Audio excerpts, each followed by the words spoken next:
Sam sat in the brig entry room with Miss Mishi on his lap, staring at the monitor displaying the 10 imprisoned parasites. After a while, Sam hit the intercom button. "Hello?" All 10 stopped and looked at the camera emplacement. "Hello," it replied. "How are you this cycle? What foods would you like besides any of my crew, of course?" The star-shaped shelled creatures provided adequate nutrients. "I would appreciate if those were delivered to me. We have a shortage of them since you did what you did." The creatures in the sealed cell gathered together, still staring. The small creatures that ran in the hallways would suffice as well. Did they survive? "Yes. We have ample squishies. I will have a sphere of them brought to you each cycle. Will that keep you fed?" "Yes. That should be adequate nutrients." Sam pet his pink cat, deep in thought for a minute, then spoke. "My crew wants me to kill you." "That is a sensible thing to do, it seems," the creatures replied. "You do not want to argue for your life?" Sam asked. "I have no valid argument. It is the only intelligent thing to do." Sam stood up, holding Miss Mishi. He walked out of the brig and into the ring hall. Sam entered into the still room. Bawa was sitting watching the still cook alcohol off the mash. She looked up at him weakly. "Hello, Sam." "Hey, how you feeling?" "My memory is still fuzzy. I know you, but I can't remember much about you. I just know you're safe with me." "I'm sorry that thing did what it did to you," Sam said. She huffed. "My brother said that you made the deal to save me." "Deal with a demon. That thing is locked up on the station still." Bawa got up and walked over to the still. She lifted the container that was catching the alcohol. She took a whiff. "Whoa, this batch is strong." She looked at Sam. "Funny, but I can remember how to make this and some of your dishes clear as anything. My mother's face, though, it's a fog. The preserver is still studying the creature. He may find answers. Maybe with the help of the air we can get your mind back." She put her hand down to her abdomen. "It will be okay, Sam." She rubbed her belly. "The air say I will have children soon. The parasites didn't affect them. They are healthy inside. My mind may not come back, but I'm happy." She walked over and patted Sam on his shoulder. "Thank you for saving me. My family is proud to serve you." Sam smiled. "I needed that. It makes me happy to see you better." Sam turned to leave. "Let me know if you need anything." "We are good here, Sam. You let my family know if you need anything," she replied. Sam stepped out the door into the hall to find Miss Mishi eating on a rabbit rat. He leaned down to pet her. "Good kitty." The totem ship returned. It sent a shuttle to dock at the gantry. Orbit pinged Sam's comm as he was jogging. "Excuse me, sir." "Go ahead, Orbit." "Curator and Dam have returned. They have a guest with them." "Where are they at?" "They are sitting at a booth in the new hot dam in the ring, sir." "Good. Thank you, Orbit. I'll start jogging that way." "Glad to be of service, sir." "Orbit?" "Yes. There's something else, sir?" the AI asked. "Yes. Inform Shineless. She should be with us, and who is their guest?" he asked as he jogged toward the bank arm. "It is a new species, sir. It holds rank in the Great Arm Council, a relative of one of the chairholders, it seems. Curator sent me files upon arrival. I will have them transferred to your arm display momentarily." "Thank you, Orbit." Sam clicked the comm back to playing music and continued jogging. Sam stepped through the swinging bar doors. Damn, Curator Kill-All. A large, white-horned serpent and Shineless were sitting at a table. The humanoids were laughing. Kill-All looked confused. Grack is bringing a bottle of whiskey over from the bar. Sam walked over and scooted into the booth. Damn grabbed his shoulder. "Holy hell! I got filled in on the shit you got living in the brig. How's your arm?" Sam turned over his arm to show the healing scabbed-over wound. "It's doing really good. The air used something to press my meat together inside after they cut the shit out. No stitches needed." Dam laughed. "Looks nasty." Dam took the bottle and poured another shot in his empty glass. Dam patted the serpent sitting between him and Curator. "Sam, meet our buddy Smell. He's a Churi designated to monitor our station here." Sam looked at the serpent. "You are going to be working with the totem?" Smell sat still, staring. Sam's translator spoke in his ear. "No, I am not working with them. I find them cold, lifeless. What's with the name? You have intestinal issues or something?" Sam asked. Sam then looked at Curator. "Sorry, was that rude? I apologize, sorry, that just fell out of my face." The serpent, still staring, still not moving, replied in Sam's ear. "No insult taken. We are not alike. Confusion happens." It shifted its piercing gaze around the table, then slowly back to Sam. "Smell is my title. I am here to sense you. The totem monitor your AI. They try to figure out how they are different, why they act so oddly. I am here to sense the same about you." Sam nodded. "Well, the more the merrier." Grack set glasses down and began pouring for the humans and Kill-All. "Curator, tell Sam what you've been working on." "Damn," said she, shifted in her seat, a metal smile arriving on her face. "Well, it's a community project. Damn has given me his blessing, but I would like yours as well, Sam."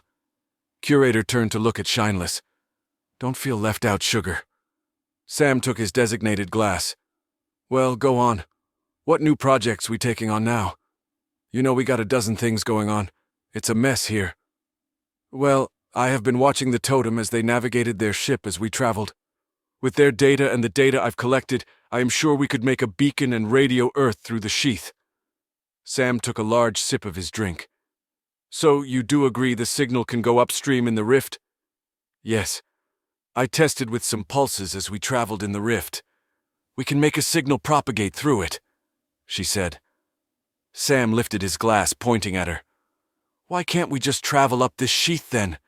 If we can send a signal on it across the universe, why can't we follow?" Curator drew up a hologram between her hands. "It's like a big wormhole river. You can rift jump from one point to another just fine, making your own small holes. But if you do as what the Callisto did, and rift through the river, you get caught. Everything flows downstream this way." Curator tightened the hologram and highlighted the outer edge of the rift display. "Here, though, it acts like surface tension, a cohesion along the entirety of the rift hole. We can make a beacon that puts pressure on it, sending out a sort of energy ripple." Dam watched as it clicked in Sam. Sam smiled. "If we can send a ripple, a pulse, we can send a message." Curator nodded with a smile. "We can send a data feed if we wanted. It would take a couple cycles for the info to reach Earth, but it has a high probability of working." "Do we have the materials? Do you have it prototyping yet?" Sam asked. Orbit appeared sitting on the other side of Curator. "I have some designs I'm debating. Different alloys and power cores. I was actually going to put a job open to work on it. What do you think?" "Put it as priority. Being able to relay what we have found out here could help people back home." Dam tapped the table, thinking. "Others may be okay taking a one-way trip to settle out here." Shineless smiled. "I'd like to meet more.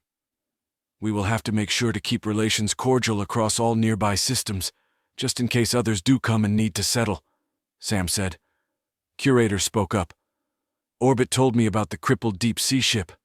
"Yup, they are still nearby," Sam said. "Their engines are crippled. They can't rift out of here either." "What are we going to do about them?" Dam asked. "Another problem on the heap." Sam took another drink. "Their life support is fixed for the time being, and they messaged saying they were okay on food. They are reluctant to ask for more help," Orbit said. "I offered a couple times. They seem content on the edge of the sector." Shineless finished her glass. "Well, I say beacon first. I would like to meet others. So far all I know is you two," she said, looking at Sam and Dam. Sam shook his head. "Be careful what you wish for." He finished his glass. "Dam, you up for a round of awesome turtle?" Dam laughed. "Hell yeah, I'll stomp your ass." Sam chuckled. "Probably. My old man reflexes can't keep up." Sam looked at Shineless as he got up. "You coming?" She smiled. "You know the Infinigan brood are going to want to join in on that game." Dam started toward the door. "I got dibs on the fox." Curator slumped as she stood. "Damn it, Dam. You know I wanted the fox." She followed the humans out the door toward the arcade. Kill-All sat at the table with Smell. "What do you think of them?" Kill-All asked. "Far too happy. the serpent said. I thought so too at first. Kill-All slammed a shot back. Sucks you can't drink with us. You'd understand him a bit better. Kill-All stood up and headed toward the door. Kill-All waved at Grak on its way out. Put it on my tab today. Grak waved its finger in acknowledgement. The Churi sat alone at the table, breathing in the odd scents left behind. Sam led Dam and Shineless outside. Dam and Shineless were running their new work suits through primary testing. How are you guys doing with the mag boots? Sam asked through his helm comm. Shineless was moving slow, one step carefully placed after another. I'm starting to get the hang of it. Dam was walking effortlessly. I got it down still, bro. Sam turned and looked. Dam was keeping up easily with Sam. Yeah, Sam said. Shared memories and all, Dam replied. That mind mapper of his could be a game changer back home. Like the mothering, Sam said. Yup, exactly. What's the mothering? Shineless asked, still bent over looking at her boots. Sam stopped at the edge of the ring, watching a mass of box spiders trailing like ants from the front edge of construction all the way back to the two freighters berthed at the dock. The second near-extinction event of humanity. Shineless stood up straight. We've almost been extinct twice? Dam caught up to Sam. The first was a volcano early on, caused a global climate catastrophe, he said. Sam pulled up a holo display of the station on his arm. He spun the display around and zoomed in on the last small gap in the outer ring. Ring should be complete and ready for air in about 30 minutes.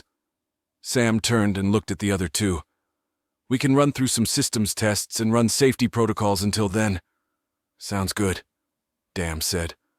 All right, Shineless agreed. Sam crossed his arms. Run test procedure on your back, maggers. Dam stood up straight and activated his back magger. The two small circles on his back made no outward change as they powered up, but as they did, Dam was pulled slowly backwards. Then with a thunk, he is pulled to the hull and was stuck laying prostrate. Dam stared into the starlit sky, several large galactic arms arcing in color across his periphery. Works. Good. Now you, Shineless, Sam said. Shineless leaned as she activated hers. Slowly she was pulled down and then abruptly, hitting with a quick thunk. Ow, she said. Sam walked over and looked down at her. It started in a country called Japan. They made robots and AIs to take care of their elderly. Nations around the world adopted the systems. Global birth rates were on the decline and there was a nursing shortage. It made sense. Then hospitals. Dam started. Then mental institutions. Then gamers started using the systems to take care of them while they binged. Yup, Sam said. The robots fed them, siphoned off their wastes, pretty much did everything for those who used them. Sam reached down and pulled them both up easily as they deactivated their maggers. Sam looked at Shineless. People just decided to live inside their own little worlds rather than here in reality. Dam ran a check on his system display. Those being cared for accumulated in large warehouses and were looked after by the mothers. Dam pulled up his electrical system. The right magger was a little weak. I'll have to get that circuit checked out. Dam looked up. Yup, we almost went extinct. Shineless walked over to the edge and sat down, feet dangling, watching as box spiders crawled past her feet. So what saved us? Sam laughed. Moms against AI. Moms? She asked. Yeah. They organized. So many had lost children to the AI warehouses. They did the Million Mother March. A generation was raised up after that anti-AIers. Church groups organized. Laws were passed declaring something we call the line in the code. Sam sat beside her, watching the box spiders. The line in the code is where Orbit and Curator say someone would benefit if they did this, rather than if I did it for them. They gave us work to do. Dam sat down on her other side. The teach a man to fish protocol. How good is a mother, really, if she causes her children to be dependent on her, rather than independent and self-capable? What about the rogue mothers? She asked. They ran off with those in their care. Ships were sent after them to retrieve them. They mined, harvested stars, did all they could to fight off their pursuers, proved too costly, and we quit tracking them. Dam said. So they're still out there with their people? Yup. There are ships roaming out there with legions of people kept in torpor. Shineless looked across the station at the ship bay. She could see the tiny Infinigan in the distance, arcs of light letting her know they were welding. Orbit limits himself. He could be doing everything here. Sam patted her arm. You got it. Orbit could be running worlds all on his own. Instead, he is here, helping us be us. The three had to move as the gap between the ring sections filled in around them. Then the last spider crawled over and vomited the last clump of heated alloy, sealing the ring. Sam smiled in his helmet. I can't wait to go jogging around this. Dam slapped his back. I can't wait for the casino to get up and running. Shineless started slowly walking back. I'm hungry. Let's go get lunch. Sam and Dam turned to follow. Dam spoke. I agree. I could use an Irish coffee too. Great minds think alike. Sam agreed. After lunch, each went their separate ways. Sam went up to his office to look over the daily arrival predictions. He sat at his desk and pulled up the incoming ship logs.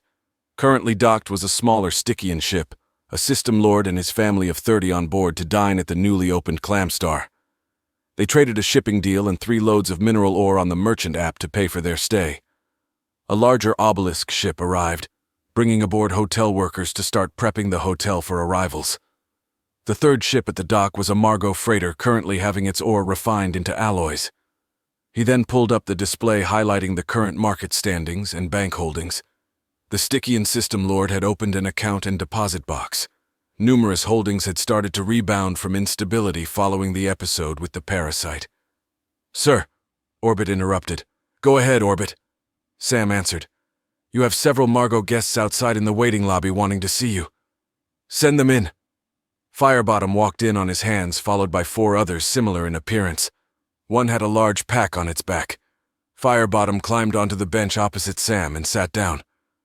Joyous greetings, Sam. We hear things are back to doing well here on station. Sam nodded. Yes, I was looking that over just now. Everyone is doing well at the moment. How are you doing, Firebottom? Firebottom burped in his mask. A small puff of smoke puffed out. My family is joyous. We have over 70 ships now. 1,000 of my brothers and sisters are freed and work for us. Firebottom waved over the brother with the pack. It walked over, presenting the backpack to Firebottom. Firebottom reached in and pulled out a large cerulean-colored crystal and set it on Sam's desk. My cousin clan is thankful for what you have organized. They are skilled crystallers and made this as a gift for you. Sam looked it over. Thank you. I will treasure it. I'm glad your people are prospering. Firebottom bellowed in his mask. You do not know it. It is refined datlium. Treasure it. Ha! Use it, my friend. Do not let it sit and collect dust. It was made for you to use. Sam touched it. You are right. I have no idea what it is. What is it used for? Firebottom reached out and touched it. The totem treasure it. They use it almost exclusively. They do not allow any others to buy it. We think your orbit may benefit from it. He leaned back and huffed again. Yes, let your orbit have it. You will be impressed with my people's work. Sam leaned back as well. I'll have him look at it. Thank you, Firebottom. We thank you, Sam. We are grateful. Firebottom started to get down off the bench. Firebottom, has there been any blowback from the consortium? Have they reacted to your people leaving? Firebottom stood on his hands, looking up at Sam. Our loans are being paid. Their worlds are profiting from the alloy we sell. Some are mad, yes. They have less workers, but those jobs are being filled by other Margot who were less off. They're making profit, Sam. Profit keeps them happy. Good. Didn't want to accidentally start a trade war. Firebottom and his friends all huffed. No one wants to war here. You are safe, Sam. Do not worry. As they walked out, Sam was worrying even more. While the Stygian system lord was dining peacefully at the Clamstar with his family, 35 stowaways exited out the ship's cargo hatch. The refugees were armored in thin insulator clothing and had small breathers on. The small magnetic field the station emitted protected them from cosmic radiation as they scurried on the outer hull. Their leader, Greenfeet, led them toward the old consortium arm. They found the hatch to the weapons storage and accessed it with a tech tool. They climbed into the airlock, filling it full as everyone crammed in. As the airlock hissed open, The 35 small Stygians ran through the warehouse, exited out the main hatch into the halls, and walked over to the Scribbler legal offices. A Scribbler secretary stared at the group in front of him. Greenfeet approached the small, lumpy secretary. "Hello. Do not be afraid. We are saddened. We need to file petition for asylum." The secretary handed him a clipboard. "Fill this out. Bring it back to me and we will start the processing." Shineless sat in on the atrium couch with Smell coiled beside her. She looked out at the stars. "I love the colors, you know. I've always liked bright colors like that." The serpent had its eyes shut, but still answered through the speaker in her ear. "It is good to cherish the simple things. You like it here so far?" Smell shifted a bit, getting comfy. "It is better than most places in the universe. I cannot complain." Shineless laughed. "Most places are lethal. Your grasp of wit is astute." She got comfy as well, putting her legs on the horned serpent's body. "You won't eat me if I fall asleep here, will you?" "No, little female human. I have no intention of eating you." "All right. I think I'm falling asleep. I will keep my senses open. If anything happens, I will guard you." She patted Smell lightly and drifted to sleep.